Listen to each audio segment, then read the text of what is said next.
mahasiswa, ketemu lagi di ibadah online khusus mahasiswa Kampus Connection. Gak kerasa banget udah tanggal-tanggal segini lagi ya. Di minggu ketiga bulan Agustus ini, biasanya udah pada sibuk nih. Jadi panitia buat nyiapin ospek, atau mungkin ada juga dari kalian yang jadi peserta ospeknya.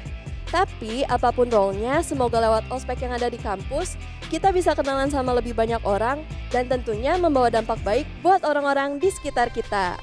Nah, gue juga mau ngajak teman-teman semua buat ibadah onsite bareng di setiap hari Minggu jam 11.30 di Pasir Koja 58. Ajak teman-teman kalian juga ya. See you! Sekarang saatnya kita memberikan persembahan yang terbaik untuk Tuhan.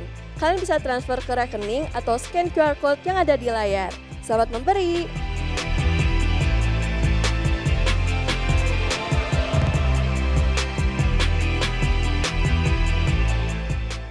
Sekian info-info untuk kali ini, yuk kita siapin hati dan pikiran untuk beribadah. Stay happy, stay healthy, and enjoy the service guys! Semuanya kita naikkan pujian bagi Tuhan kita. Kita naikkan nyanyian yang terbaik bagi Tuhan kita, amin.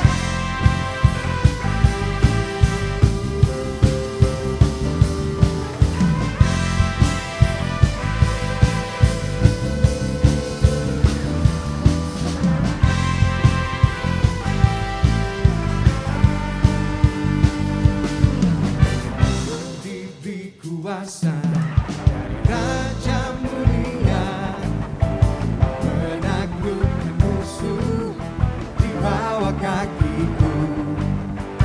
Ku pakai kuasa dari Raja Mulia.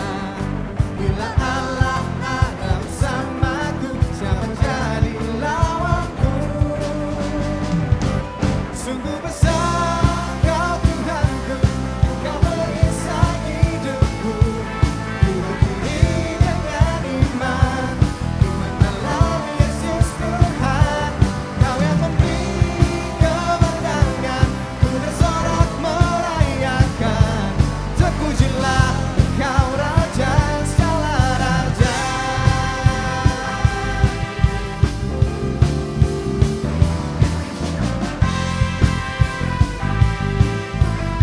Semuanya katakan, ku diberi kuasa dari Raja Mulia menaklukkan musuh di bawah kaki. Katakan ku pakai kuasa dari Raja Mulia. Dan bila Allah bersamaku, siapa jadi lawanku? Bila Allah ada bersamaku, siapa jadi lawanku? Bila Allah ada bersamaku, siapa jadi lawanku? Sungguh besar Kau Tuhanku, Kau merisai hidupku. Ku berdiri dengan iman dalam Yesus Tuhan. Kau yang memberi kemenangan, ku bersorak merayakan. Terpujilah Kau Raja segala raja.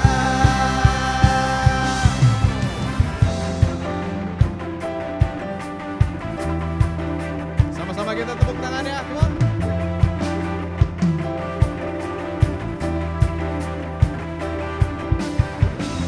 Hanya Yesus yang terbaik dalam kehidupan kita, amin. Nah, karena itu kita sama-sama berikan yang terbaik buat Tuhan kita. Berikan nyanyian yang terbaik bagi Tuhan, come on. Oh, oh, oh, oh, oh, oh. Oh, oh, oh, oh. Bila Allah ada bersamaku, siapa jadi lawanku? Bila Allah ada bersamaku, siapa jadi lawanku?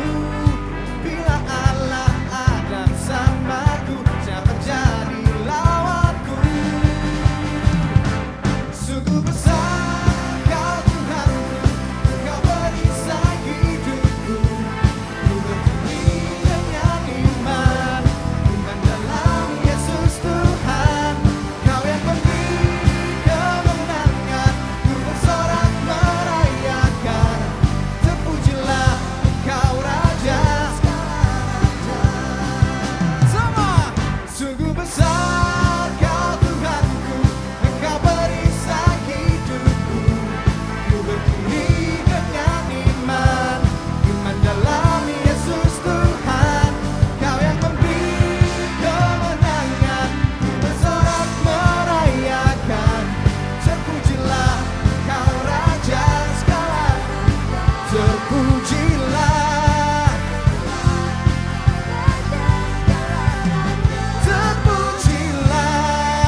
paling meriah buat Tuhan.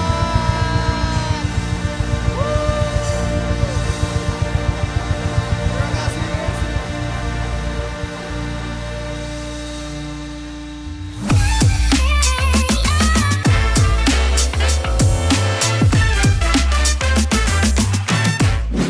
Halo teman-teman, Merdeka.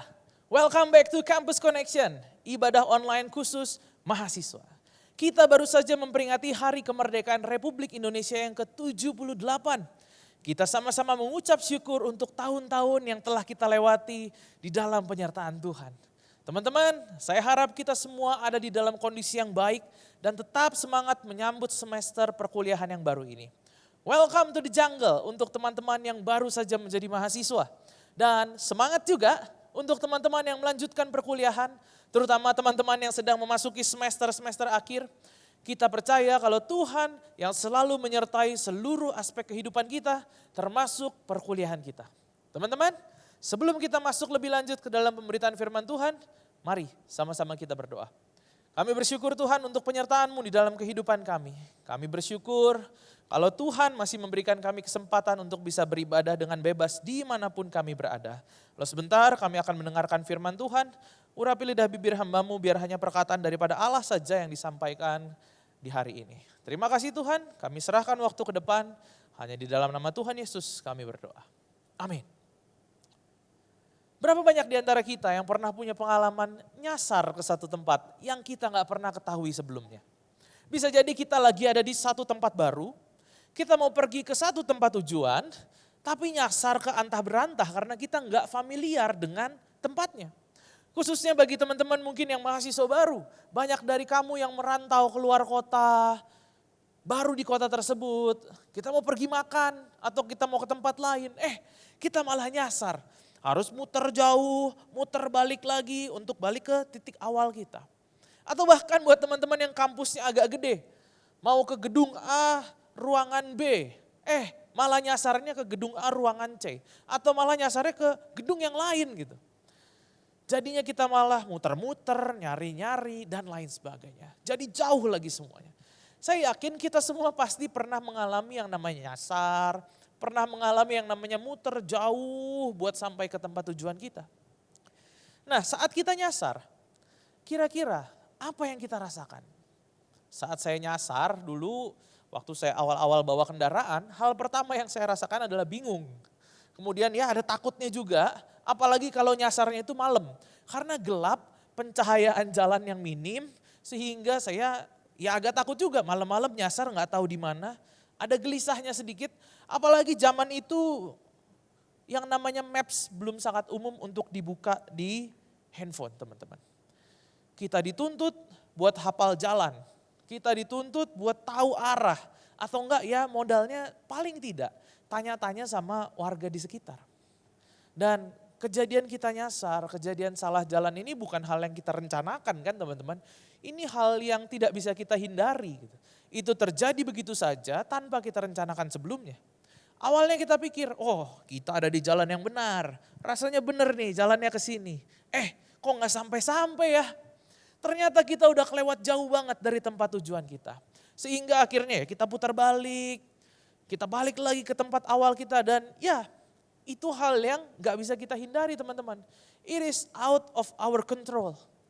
Nah kejadian muter jalan yang jauh banget dari tujuan ini juga terjadi dan dialami sama bangsa Israel di zaman dahulu. Dan hari ini kita mau sama-sama lihat kisah yang menarik yang akan kita bahas dari kitab Keluaran. Sesuai dengan judul kita hari ini teman-teman, Into the Unknown. Banyak di antara kita yang sedang melewati masa transisi, memasuki season atau memasuki musim kehidupan yang baru, yang gak mudah, yang belum pernah kita lalui sebelumnya. Kamu yang dari pelajar kelas 12, kamu naik jadi mahasiswa, kamu yang menyelesaikan tingkat 1 perkuliahan, kamu naik ke tingkat 2, atau kamu juga semester akhir yang mengakhiri perkuliahan dan memasuki tahap pembuatan skripsi maupun tugas akhir, atau juga teman-teman yang baru saja selesai sidang, euforianya lagi happy nih, udah lulus dan kemudian akan segera bertransisi ke dunia kerja. Kita memasuki season yang baru, yang belum pernah kita lalui sebelumnya, yang tidak kita ketahui tantangannya apa. Hal ini pula yang dialami oleh bangsa Israel pada sejarah yang tercatat di dalam kitab Keluaran. Kitab ini sendiri di dalam terjemahan bahasa Inggrisnya berjudul Exodus. Kalau kita terjemahkan dalam bahasa Indonesia, Exodus sendiri di dalam KBBI juga diterjemahkan sebagai perbuatan meninggalkan tempat asal oleh penduduk secara besar-besaran. Ya, siapa yang diceritakan melakukan Exodus atau pergi keluar di sini? Bangsa Israel sedang pergi keluar, sedang melarikan diri dari satu era yang mengerikan dalam kehidupan mereka. Kitab Keluaran dibuka dengan satu kondisi yang cukup kontras dengan akhir dari kitab sebelumnya, yaitu kitab Kejadian. Di sini dituliskan bahwa bangsa Israel hidup dalam penindasan di Mesir. Selama berabad-abad lamanya, mereka telah diberikan satu janji dari Tuhan, yaitu tanah perjanjian yang berlimpah dengan segala yang mereka butuhkan untuk hidup, yang mereka tidak akan pernah kelaparan, dibilang berlimpah susu dan madunya. Teman-teman, ini satu mimpi yang sempurna. Ini satu tempat dengan lingkungan yang baik, tempat dengan sungai yang mengalir terus, tempat dengan tanah yang subur. Wah, pokoknya ini mimpi tempat yang perfect, tempat yang sempurna. Akan tetapi, kenyataannya orang Israel hidup dalam satu mimpi buruk di tanah Mesir. Mimpi indah mengenai tanah yang perfect tadi itu baru sebatas mimpi. Akan tetapi kenyataannya berkata lain. Sekarang mereka diperbudak oleh bangsa Mesir dan mereka dipaksa untuk bekerja tanpa henti. Kalau mereka melawan dicambuk, kalau mereka melawan dibunuh, orang Israel diperbudak oleh bangsa Mesir. Untungnya hal ini hanya berlangsung sementara saja. Tuhan mengutus seseorang yang bernama Musa untuk memimpin dan membebaskan bangsa Israel dari Mesir. Pertanyaannya, siapa Musa ini? Kenapa dia tiba-tiba diutus Tuhan? Musa dibesarkan di dalam lingkungan kerajaan. Akan tetapi pada berjalannya waktu dia memberontak dan pergi melarikan diri dari Mesir. Di dalam pelariannya tersebut, Tuhan memanggilnya untuk menyelamatkan bangsanya dari perbudakan di Mesir. Musa yang awalnya ragu, dia akhirnya menjawab panggilan tersebut dan dia maju menghadap Firaun. Dengan berbagai macam perundingan, dengan berbagai macam penolakan, kemudian diadakan tanda-tanda mujizat, ada tulah-tulah yang didatangkan dan lain-lain sebagainya. Singkat cerita, Israel diperbolehkan keluar dari Mesir oleh Firaun. Akan tetapi dalam perjalanan mereka sudah langsung menemui jalan memutar yang melalui padang gurun dan juga laut Teberau. Melarikan diri dari Mesir, tetapi sekarang mereka terhimpit di antara lautan luas yang membentang di depan mereka. Dan para tentara Mesir yang lengkap dengan kereta kuda mengejar di belakang mereka. Orang Israel pada saat itu gak punya kapal. Itu laut yang begitu luas, gak ada jembatan juga. Mana mereka juga belum punya kemampuan dan belum punya pengalaman untuk berperang. Jadi gimana nih nasibnya? Apakah pelarian atau kebebasan mereka dari perbudakan berakhir sampai pinggir laut tersebut? Yuk sama-sama kita buka Alkitab kita. Kita baca di Keluaran pasal yang ke-14. Keluaran pasal 14 ayat 13 sampai 16 dan juga 21 sampai 22. Ayat 13, tetapi Musa berkata kepada bangsa itu, jangan takut, berdirilah teguh dan lihatlah keselamatan dari Tuhan yang akan diberikannya kepadamu hari ini. Sebab orang Mesir yang kamu lihat hari ini tidak akan kamu lihat lagi untuk selama-lamanya. Tuhan akan berperang untuk kamu dan kamu berdiam diri saja. Berfirmanlah Tuhan kepada Musa, mengapa engkau berseru-seru kepadaku? Katakan kepada orang Israel supaya mereka melanjutkan perjalanan. Sekarang angkatlah tongkatmu, ulurkan tanganmu ke atas laut dan belahlah airnya. Sehingga orang Israel berjalan di tempat kering di tengah-tengah laut. Ayat yang ke-21. Lalu Musa mengulurkan tangannya ke atas laut dan sepanjang malam Tuhan menguakkan air laut dengan perantaran angin timur yang keras, membuat laut itu menjadi tanah kering. Demikianlah air itu terbelah. Lalu orang Israel berjalan di tempat kering, di tengah-tengah laut. Sedangkan air itu menjadi tembok di kiri kanan mereka. Kalau kita lihat kembali ke belakang sedikit gitu. Ketika Musa membawa bangsa Israel keluar dari Mesir. Momen mereka keluar dari Mesir. Seharusnya ini menjadi sebuah angin segar buat mereka.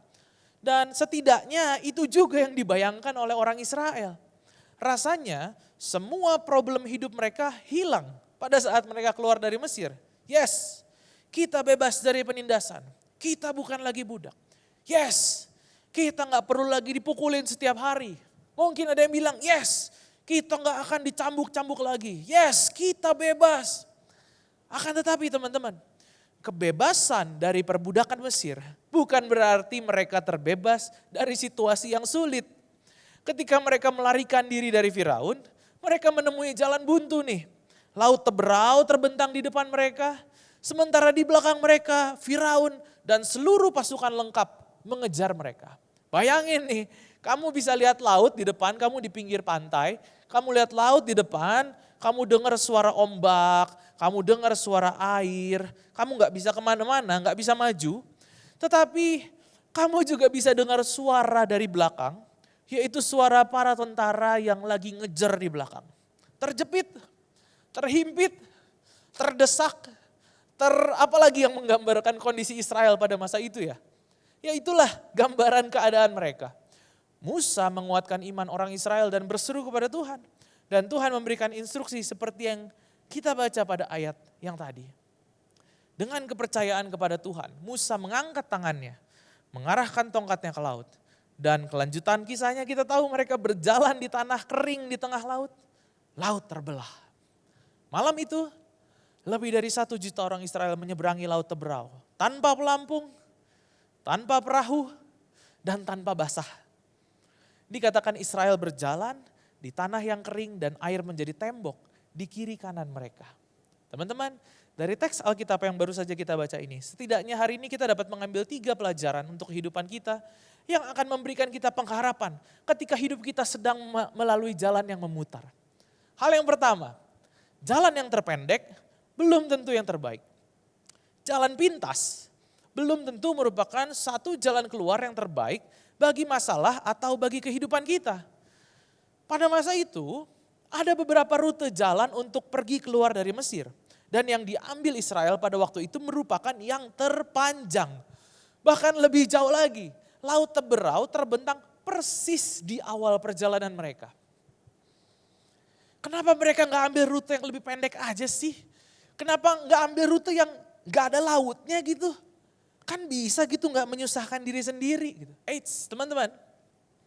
Ini dijelaskan di dalam Keluaran pasal yang ke-13 ayat 17 sampai 18. Dituliskan seperti ini. Setelah Firaun melepaskan bangsa itu, Allah tidak menuntun mereka melalui jalan ke negeri orang Filistin, walaupun jalan ini yang paling dekat.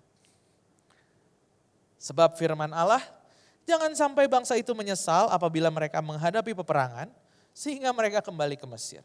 Ayat yang ke-18, kita perhatikan ini baik-baik. Tetapi Allah menuntun bangsa itu melalui jalan memutar di padang gurun menuju Laut Teberau. Dengan barisan teratur, orang Israel berangkat dari tanah Mesir. Jalur yang satunya akan membawa mereka langsung kepada peperangan dengan bangsa Filistin. Direct masuk ke dalam teritori musuh dan kemudian yang namanya perang tidak akan terhindarkan. Bangsa Israel pada masa itu masih dalam tanda petik, masih dalam masa pertumbuhan. Mereka lemah, mereka terluka, dan juga mereka lelah setelah sekian lama berada di dalam perbudakan. Orang Israel gak pernah belajar berperang, gak pernah belajar bertarung, bela diri, enggak. Mereka taunya apa ya? Mereka taunya kerja, tunduk kepada penguasa. Mereka taunya apa? Mentalitasnya ya jadi budak. Tuhan bawa mereka untuk melalui jalan memutar dengan tujuan melindungi bangsa Israel. Tuhan yang sama juga melakukannya dalam kehidupan kita teman-teman. Dia sering kali bawa kita memutar karena dia tahu kita belum siap untuk menghadapi hal-hal di dalam rute yang terpendek itu. Dia tahu kalau kita belum siap secara emosi, dia tahu kalau kita belum siap secara spiritual, mungkin kita belum siap secara mental atau bahkan secara fisik untuk menghadapi peperangan yang ada di depan kita. Oleh karena itu, Tuhan bawa kita memutar terlebih dahulu. Jalan memutar ini merupakan salah satu bentuk perlindungan Tuhan buat kita umatnya. Jalur yang terpendek tidak selalu yang terbaik. Perlu waktu lebih panjang untuk menjalaninya, tetapi semua itu dirancangkan untuk kebaikan kita. Kakak, tapi gini nih. Di jalan yang memutar, ada juga tantangannya tuh. Sama-sama sulit juga ada di jalan yang memutar. Iya betul. Nah inilah hal kedua yang kita pelajari hari ini teman-teman. Tuhan mengizinkan kita untuk melewati rintangan. Menyeberangi Laut Teberau merupakan salah satu mujizat yang terbesar yang pernah dialami oleh orang-orang Israel.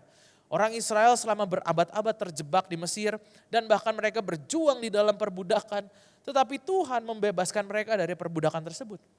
Harusnya kita bisa berasumsi bahwa oke, bebas dari perbudakan, oke, selesai. Berjalan dengan lancar, berjalan dengan mulus dong, akhirnya kita bebas dari perbudakan. Tetot, salah. Tuhan bawa mereka melalui tempat-tempat dan perjalanan yang belum mereka ketahui, belum pernah mereka lalui. Tuhan bawa mereka melalui sebuah wilderness, gurun, hutan belantara, into the unknown. Mereka nggak tahu mereka menuju kemana, masuk apa yang akan mereka lewati. Nah ini teman-teman, tadi kita baca bahwa dibilang bahwa Tuhan sengaja bawa mereka muter, biar nggak ketemu orang Filistin. Tapi berarti Tuhan tahu dong kalau itu ada Laut Teberau. Di ayat yang 18 dibilang memutar di padang gurun menuju Laut Teberau. Berarti tahu dong Tuhan kalau itu di depannya Laut Teberau. Berarti Tuhan benar-benar merancangkan mereka untuk melewati tempat itu dan ada di situ dong. Dalam perenungan pribadi saya bertanya gini, kenapa ya Tuhan sengaja bawa mereka terjepit di pinggir Laut Teberau. Dan Tuhan kok ngasih ujian ini langsung di awal perjalanan mereka. Baru keluar dari Mesir, langsung dikasih ujian gitu, langsung terjepit. Rasanya gak bisa maju, mundur dikejar-kejar. Kalau teman-teman baca di pasal yang ke-14, Tuhan yang menyuruh mereka berkemah persis di tepi laut. Jadi kenapa kok kayak sengaja banget ya Tuhan gitu. Tuhan mau orang-orang ini untuk bergantung sepenuhnya kepada Tuhan. That's why dia mengizinkan ujian itu datang di awal-awal. Untuk mengajarkan kepada orang Israel bahwa mereka harus percaya sepenuhnya kepada Tuhan. Kalau mereka keluar dari Mesir, itu kemurahan Tuhan. Kalau mereka berjalan, ada tiang awan, ada tiang api, itu bentuk tuntunan Tuhan buat mereka. Kalau mereka berkemah di tepi laut, dan kemudian mereka terdesak, dan kemudian mereka melihat laut terbelah, mereka nyebrang dengan kering. Itu mujizat dan bukti perlindungan Tuhan bagi umatnya. Apakah perjalanan kehidupan kita saat ini terlihat seperti tidak bisa dilewati atau tidak mungkin dilewati? Apakah perjalanan kita sekarang terlihat kelam diselimuti misteri? Apakah kamu sedang bergumul untuk berjuang, untuk bergerak maju? Teman-teman, that's a good news, kabar baik karena Tuhan mengubah rintangan menjadi peluang. God turn obstacles into opportunities. Kamu sedang bergumul dengan ujian akhir yang sulit. Kamu sedang berada dalam kondisi finansial yang kurang ideal. Kok rasanya hidup ini makin lama makin terhimpit ya. Seperti orang Israel di antara laut dan pasukan Mesir. Teman-teman, jangan khawatir. Karena Tuhan yang mengizinkan kondisi tersebut terjadi di dalam hidup kita. Dan dia tetap pegang kendali penuh terhadap tujuan ataupun hasil akhirnya nanti. Percaya kepada Tuhan dan jalani prosesnya karena dalam ujian, dalam tantangan yang ada, mujizat Tuhan yang akan dinyatakan di dalam hidup kita. Hal yang terakhir teman-teman, yang ketiga, Tuhan buat jalan saat tiada jalan. Pernah gak kamu ngerasa hidupmu ada di kondisi seperti yang dialami orang Israel itu? Rasanya kita tadi on the right track. Kita lagi berjalan dengan tujuan dan ritme yang pas nih. Oke, kita jalan, kita keluar. Tiba-tiba ada laut membentang di depan kita. Dan ini gak bisa kita hindari. Dan tiba-tiba kita mendengar suara ada yang mengejar dari belakang. Rasanya terjebak, rasanya tanpa arah, rasanya gak bisa berbuat apa-apa, rasanya menyerah dan semua perasaan campur aduk di momen itu. Tetapi teman-teman, saya mau katakan justru ini adalah satu tempat yang terbaik dan mungkin bisa disebut satu tempat yang sempurna. Kenapa? Karena justru di saat itu Tuhan sanggup mengubah cobaan, ujian yang kita alami ini menjadi mujizat. Disitulah kuasa Tuhan didemonstrasikan di dalam kehidupan kita. Tidak bisa dipungkiri, memang ini adalah hal yang sulit. Kita mendengar suara ombak di depan, kita mendengar juga orang ngejar di belakang. Tetapi jangan alihkan pandangan kita dari Tuhan. Fokus kepada jalan yang Tuhan berikan di depan kita. God's timing is perfect. Tuhan selalu tepat waktu dan track recordnya sempurna. Dia gak pernah gagal, Dia gak pernah terlambat dan dia tidak pernah mengecewakan. Dia akan menolong kita tepat di saat kita membutuhkannya. Di saat tidak ada jalan, Tuhan buka jalan. Apa situasi laut yang membentang di hadapan kita saat ini? Ada trauma dalam kehidupan yang menghantui kehidupanmu? Apakah kamu bingung dalam mengambil keputusan? Apakah kamu merasa sedang terjebak dalam kecanduanmu, baik itu dengan game, dengan pornografi, dengan obat-obatan dan lain sebagainya? Beruntungnya kita punya Allah yang sanggup membelah laut Teberau dan membuat jalan di tengah-tengahnya. Kita punya Allah yang sanggup membuat jalan di tengah berbagai masalah rintangan yang ada di kehidupan kita. Bahkan sesuatu yang di luar pemikiran manusia, hal yang tidak mungkin menurut manusia, sanggup Dia kerjakan. Teman-teman, kita melihat orang Israel menyeberangi laut Teberau dan kemudian melihat dinding air yang sebelumnya ada di kiri kanan mereka itu akhirnya menelan habis seluruh tentara Mesir yang mengejar mereka. Yes, satu langkah besar sudah terjadi dalam kehidupan mereka. Keluar dari Mesir, diperhadapkan dengan ujian, dan kemudian Tuhan membuat mujizat yang luar biasa bagi mereka. Tanpa mereka ketahui, Tuhan menyiapkan perjalanan Israel 40 tahun ke depan into the unknown yang penuh dengan mujizat demi mujizat, penuh dengan pemeliharaan Tuhan. Hari ini teman-teman, kalau kita memasuki semester yang baru, kita memasuki season kehidupan yang baru, into the unknown.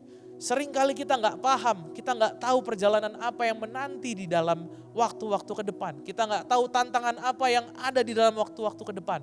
Hari ini pegang 3 prinsip ini. Yang pertama, jalan yang terpendek belum tentu yang terbaik. Dan kemudian Tuhan mengizinkan kita melewati berbagai macam rintangan.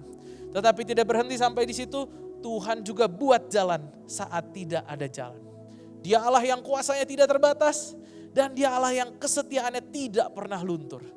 Dia berjanji menyertai kehidupan kita, maka kita dapat terus berharap dan berlindung padanya dalam setiap musim kehidupan kita.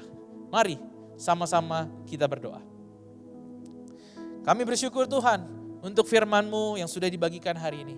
Kami bersyukur untuk penyertaan yang Tuhan berikan di dalam kehidupan kami. Kami sungguh bersyukur kalau Tuhan senantiasa punya satu rencana yang indah di dalam kehidupan kami.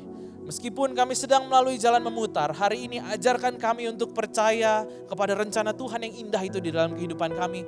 Dan semuanya yang Tuhan rancangkan untuk kebaikan kehidupan kami. Kami percaya kuasa Tuhan sanggup, kuasa Tuhan mampu untuk memelihara kehidupan kami. Dan kami mau belajar untuk menggantungkan pengharapan kami sepenuhnya hanya dalam Tuhan. Terima kasih Tuhan. Dan hari ini juga hamba-Mu melepaskan berkat bagi teman-temanku dimanapun mereka berada. Biar ada kepintaran yang daripada Tuhan dilimpahkan di dalam kehidupan-Mu, yang membuat-Mu mendapatkan satu yang terbaik di dalam perkuliahan. Nilai-nilai yang terbaik Tuhan berikan di dalam kehidupan-Mu. Terimalah sukacita yang daripada Allah, damai sejahtera yang daripada Allah berlimpah di dalam kehidupan-Mu. Di dalam nama Tuhan Yesus kami berdoa. Amin. Teman-teman, bagi teman-teman yang perlu dukungan doa ataupun konseling lebih lanjut, silahkan scan QR code yang tertera di layar ini. Jangan ragu untuk menyampaikan permohonan doa, karena ada para pendoa, ada para konselor yang siap untuk membantu dan mendoakan teman-teman sekalian. See you next week. Tuhan Yesus memberkati.